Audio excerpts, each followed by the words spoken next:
السلام عليكم ورحمة الله وبركاته. اليوم معكم إسعاف فاضل. راح نشرح طريقة تربية طيور الكناري. تربية طيور الكناري سهلة جدا، أمر سهل لا يكلف أي شيء ولا يكلف المال أي شيء. تكلفة بسيطة جدا، حق الغذاء الخاص بهم والكاد الخاص بهم والعش الخاص بهم والطيور. تكلفة بسيطة، يعني بتنتج طائر كناري. حب لك طائر كناري سهل جدا، سهل جدا، ما يكلف حتى حاجة.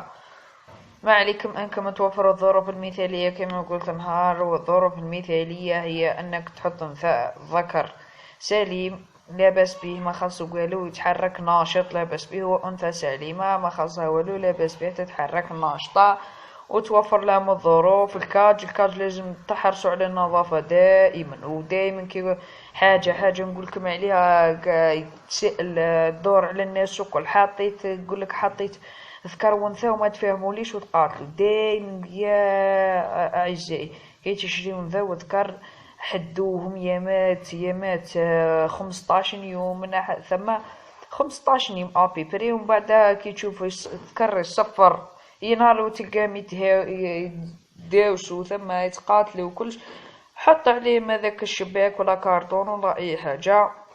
تحط الشباك ولا الكارطون، تحط الشباك ولا الكارطون. خلي لا حطيت الكارطون خليه زمانه، نحي الكارطون وحط الشباك كي تحطوه يتعرفوا على بعضهم.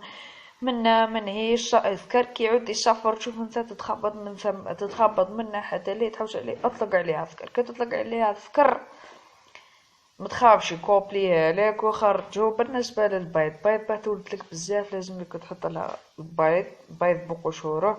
السلاطة لا، السلاطة حاجة مليحة كي تعود الأنثى باه كي تولد.